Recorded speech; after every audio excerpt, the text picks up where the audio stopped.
Assalamualaikum warahmatullahi wabarakatuh. Di sini saya buat video untuk, memenuhi janji saya kepada teman-teman, karena ada beberapa teman yang nge-DM saya melalui Instagram, ada juga beberapa teman, ada yang, nge-inbox saya melalui Messenger. Memang beberapa waktu yang lalu saya pernah ada buat status di Facebook itu, saya mau nge-share bagaimana caranya menurunkan berat badan yang baik dan benar, dan bagaimana caranya menjaga berat badan kita agar tetap bisa stabil. Nah, jadi di sela-sela saya mau persiapan live untuk jualan, saya coba dulu buat video untuk memenuhi janji saya. Nah, sebelumnya supaya tidak terjadi rancu atau supaya orang yang menonton video ini tidak, "Hah, siapa sih dia kok bisa sok hebat gitu, sok tahu gitu." Nah, jadi sebelumnya saya mau cerita, sekarang kan posisi saya memang hanya sebagai pedagang online. Dulu saya, bukan dulu sih, beberapa bulan yang lalu pekerjaan terakhir saya adalah seorang konsultan pelangsingan. Nah, saya selama 6 tahun, dari tahun 2015 sampai tahun 2021 saya bekerja di sebuah klinik kecantikan yang khusus untuk orang-orang yang mau menurunkan berat badan. Nah, klinik ini sebut saja namanya European Slimming Center. Nah, ini klinik adalah, anggota dari Euromedica Group. Kita kantor pusatnya itu ada di Jakarta dan saya kebetulan bekerja di cabang Medan. Nah, jadi selama 6 tahun itu saya sudah, alhamdulillah ya, sudah banyak, klien ataupun orang-orang yang saya bantu untuk mencapai body goals untuk mereka turun berat badan. Ya, ada yang tujuannya memang dia obesitas, mau menurunkan berat badan, ada yang dia mau mengecilkan perut, ngecilin lengan, atau mengatasi masalah selulit, atau apa aja lah yang berhubungan dengan estetik di bidang yang namanya pelangsingan. Ada juga beberapa yang memang, hanya ingin bagaimana sih caranya biar berat badannya itu tetap stabil. Nah, jadi tugas saya itu sebagai konsultan adalah membimbing atau memberikan support atau apa ya dibilangnya, seperti ya mendampingi klien saya untuk menjalankan pola-pola, pelangsingan yang, dokter tetapkan. Jadi lebih dikatakan kalau mau istilah kerennya sih dibilang asisten dokter, basically saya nggak punya, latar background di medis.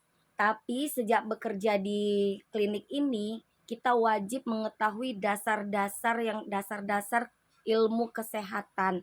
Kenapa? Karena kita sebagai konsultan tidak bisa sembarangan memberikan, kepada klien kita, pola diet tanpa kita belajar. Jadi selama 6 tahun sambil bekerja, sambil berjalan, kita memang belajar, pola makan apa, terus, dari kebutuhan gizi per kalori setiap hari itu berapa untuk menurunkan berat badan sekian kilo, itu kita memang sudah pelajari, ya.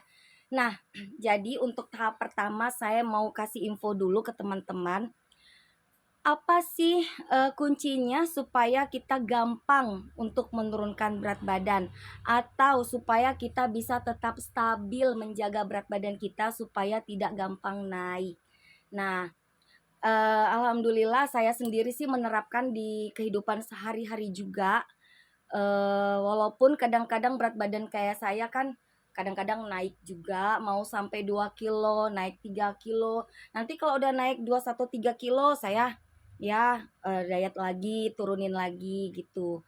Intinya kalian harus tetap jaga 3, hanya 3 ini saja yang bisa membantu kalian maksimal menurunkan berat badan. Apa-apa aja? Nah, yang pertama, 50% yang menentukan keberhasilan kalian itu menurunkan berat badan adalah healthy diet intake. Apa itu healthy diet intake? Itu adalah pola makan yang sehat atau pola diet yang sehat. Nah, jadi kalian memang harus menjaga pola makan kalian. Pola makan itu apa-apa aja, termasuk itu waktu makan, jam makan. Nah, karena kita tidak bisa sembarangan makan. Kita sarapan harus itu jam 7 sampai ke jam 8. Itu bagusnya, tapi maksimal sih kita bisa kasih toleransi itu sampai jam 9 pagi. Terus makan siang kita itu dari jam 12 sampai ke jam 1 itu yang bagus. Tapi kita kasih toleransi dari jam 1 sampai ke jam 2 siang maksimal. Nah, makan malam kalau kalian mau makan 3 kali itu tidak boleh lebih dari jam 6 sore. Nah, harus tidak boleh lebih dari jam 6 sore. Jadi kalian makan sore itu atau makan malam itu maksimal jam 6 kalian mulai makan. Kalau kita makan kan berarti kita itu berhenti makan itu setengah jam lah. Nah, kenapa kita bilang itu jam 6 maksimal? Karena secara ilmu kesehatan 4 jam sebelum kita tidur itu kita sudah harus istirahatkan yang namanya usus kita dalam mencerna makanan baru. Nah, kan rata-rata orang kalau dari ilmu kesehatan itu tidur itu jam 10 malam sampai jam 5 pagi, lebih kurang 7 sampai 8 jam. Nah, jadi kita itu jam 6 sudah berhenti makan. Kenapa? Supaya usus kita sehat. Karena kan secara normal kita jam 10 udah tidur. Jadi jam 6 itu kita udah harus makan.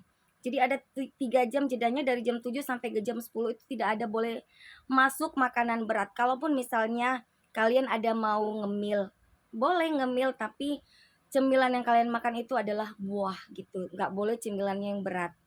Quaker pun tidak dianjurkan kalau dijadikan cemilan di malam hari. Quaker itu bagus dimakan di pagi hari ya. Nah, terus itu yang pertama. Yang kedua, kalian harus menjaga yang namanya metabolisme atau kalian memperbaiki metabolisme tubuh kalian. Kenapa metabolisme? Metabolisme itu adalah kemampuan tubuh membakar kalori atau membakar lemak yang menumpuk di badan kita. Nah, untuk setiap individu itu berbeda-beda kebutuhan kalorinya dan berbeda-beda hitungan metabolismenya. Kalau kita timbang itu ada namanya basal metabolic rate atau namanya BMR. Nah, BMR seseorang dengan orang lain itu beda ya, tergantung sama usia, tinggi badan, dan berat badan. Jadi tidak bisa disamakan. Terus orang yang bekerja di luar ruangan sama orang yang di dalam ruangan itu jelas yang lebih banyak membutuhkan kalori adalah orang yang bekerja di lapangan daripada orang yang bekerja di dalam ruangan atau kebanyakan duduk. Udah jelas ya itu. Nah, jadi yang bagus misalnya gini, kayak seperti saya, tinggi badan saya katakanlah 150 cm, umur saya 39, berat badan saya 50 kilo. Kalau untuk saya, dihitung dari BMR-nya, saya itu membutuhkan kalori lebih kurang maksimal 1050 kalori. Karena saya bekerja juga banyak di dalam ruangan. Nah, jadi saya makan itu maksimal asupan kalorinya hanya 1050. Lebih dari itu pasti terjadi penumpukan di dalam tubuh saya. Penumpukan lemak maksudnya. Nah, bagaimana kalau saya makannya kurang dari 1050? Nggak apa-apa selama kalian tidak punya asam lambung. Tapi kalau seperti saya yang ada asam lambung, saya usahakan saya cukup di 1050. Kalaupun misalnya kurang, saya cukupkan di 1000. Kalaupun misalnya lebih, ya keseringan sih lebih juga sih kalau saya ya.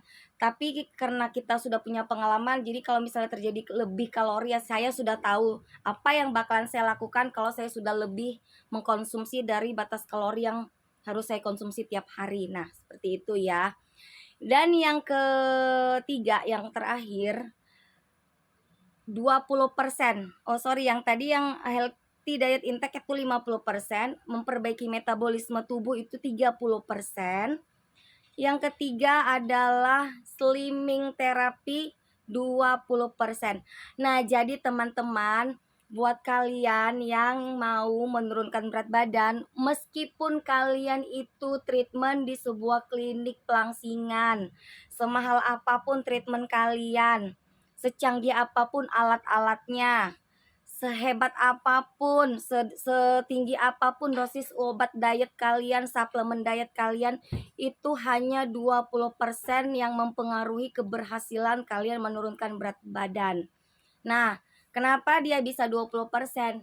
Ya, karena kalau misalnya kita treatment itu diperlukan jika memang kita tidak bisa secara manual, maksudnya sendiri gitu. Jadi kan ada beberapa memang tipe ke orang yang susah lemaknya itu untuk dihancurkan. Ada beberapa orang yang memang susah diet dan dia memang harus butuh pendamping dokter ahli gizi, atau dia butuh yang namanya treatment untuk mempercepat dia menurunkan berat badan. Nah, itulah fungsinya yang namanya treatment pelangsingan. Terus yang kedua, suplemen.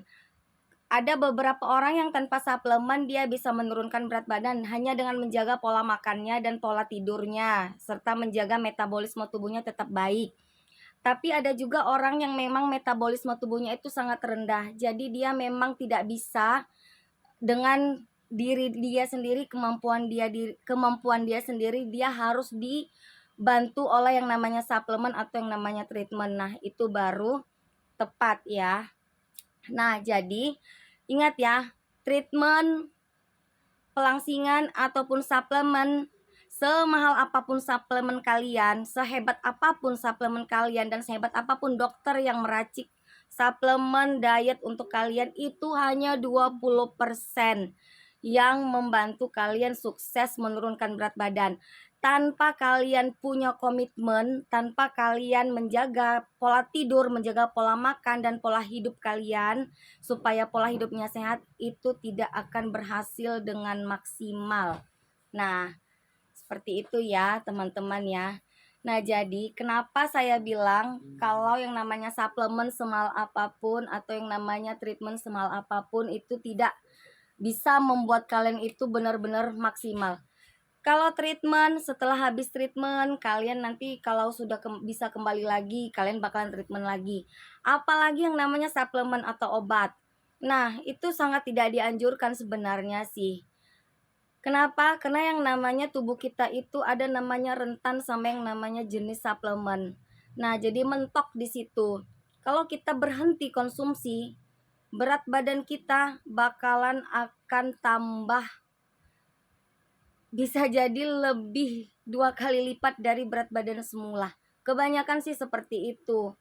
Nah, jadi makanya kan kalau yang memang membutuhkan suplemen atau yang dia menurunkan berat badan dibantu suplemen, tolong lebih benar-benar lebih dijadwal ya. Tidak boleh konsumsi suplemen diet itu secara terus-menerus. Jadi kalian harus hentikan setelah kalian mencapai target.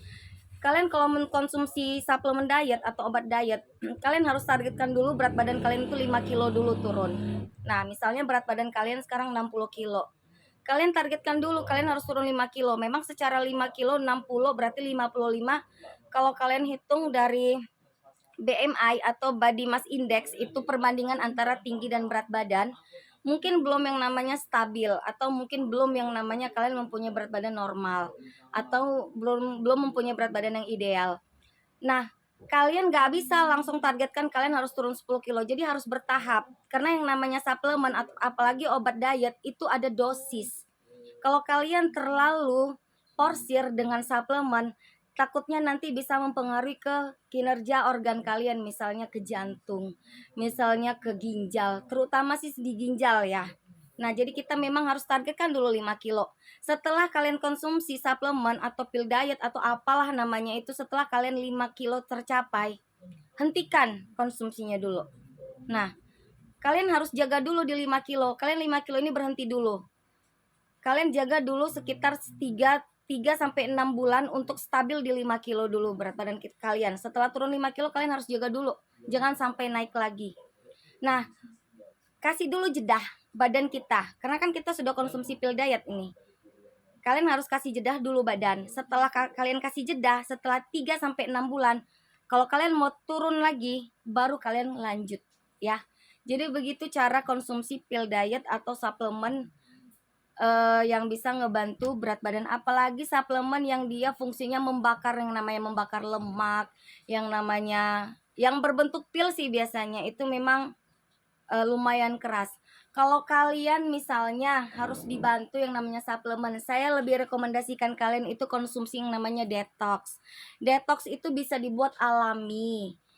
Atau kalian pun kalau misalnya mau beli fiber itu kayak ya kan banyak sekarang produk-produk fiber kayak Flimty, kayak yang namanya Fiber First atau apa gitu ya. Itu juga bisa, tapi itu juga tetap tidak bisa yang namanya kalian itu continue terus-menerus. Kenapa? Karena pasti bakalan akan ketergantungan apapun ceritanya. Nah, fiber sendiri itu fungsinya satu ya. Saya tidak bilang itu untuk bisa menurunkan berat badan, tapi fiber itu adalah membantu kalian supaya mendetoks racun dan lemak yang numpuk selama ini di badan kalian. Jadi target utama fiber tadi bukan untuk menurunkan berat badan, tapi dia hanya untuk mendetoksifikasi. Kalaupun misalnya kalian bisa turun berat badan dengan cara detox, itu adalah bonus. Tapi tujuan detox itu sendiri adalah untuk sehat, supaya berat badan kalian itu lebih gampang diturunkan dengan pola diet. Kalian lagi diet nih, jadi kalian konsumsi detox supaya apa? Supaya buang air kalian lancar, supaya lemak-lemak yang numpuk terutama di area perutnya juga keluarnya lancar. Terus supaya badan terasa ringan. Itu fungsi diet ya yang sebenarnya. Jadi bukan fungsi utama fiber itu bukan untuk menurunkan berat badan, tapi untuk mendetoksifikasi tubuh kalian supaya program diet yang kalian jalankan itu lebih maksimal. Oke? Nah, untuk sementara cukup dulu ya dari saya videonya. Insya Allah nanti kita lanjutkan lagi. Jadi kalau misalnya teman-teman ada yang mau tanya atau ada yang mau komentarin video saya ini, atau ada yang kurang tepat, boleh DM saya atau boleh komen aja di video ini. Nanti kita sharing, kita diskusi. Saya berbicara ini berdasarkan pengalaman saya selama 6 tahun menjadi seorang konsultan pelangsingan. Yang saya dapatkan bukan sekedar, tapi memang kita ada trainingnya dan ada pelatihannya, dan memang langsung kita praktekkan sama klien kita. Saya belum berbicara masalah pola makan ya, saya belum berbicara masalah kebutuhan gizi, saya belum berbicara masalah yang namanya lebih lengkap lagi masalah treatment, saya belum berbicara lagi yang namanya masalah detox itu seperti apa. Ini hanya introduction atau hanya kulit luarnya aja, ibaratnya masih kulit ari-arinya. Kenapa? Karena yang namanya pelangsingan itu ilmunya dalam, karena yang namanya berhubungan dengan body, dan itu tidak bisa sembarangan. Dan untuk konsumsi yang namanya suplemen juga itu ada aturannya, umur berapa sampai umur berapa yang bisa.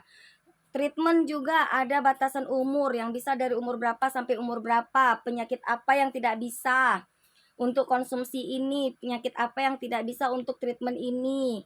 Meskipun kalian tidak ada penyakit, tapi kalau riwayat keluarga kalian ada penyakit, kalian tidak bisa. Nah, nanti kita bahas semuanya, karena kalau dibahas satu video bakalan 1 hari 1 malam tidak akan kelar.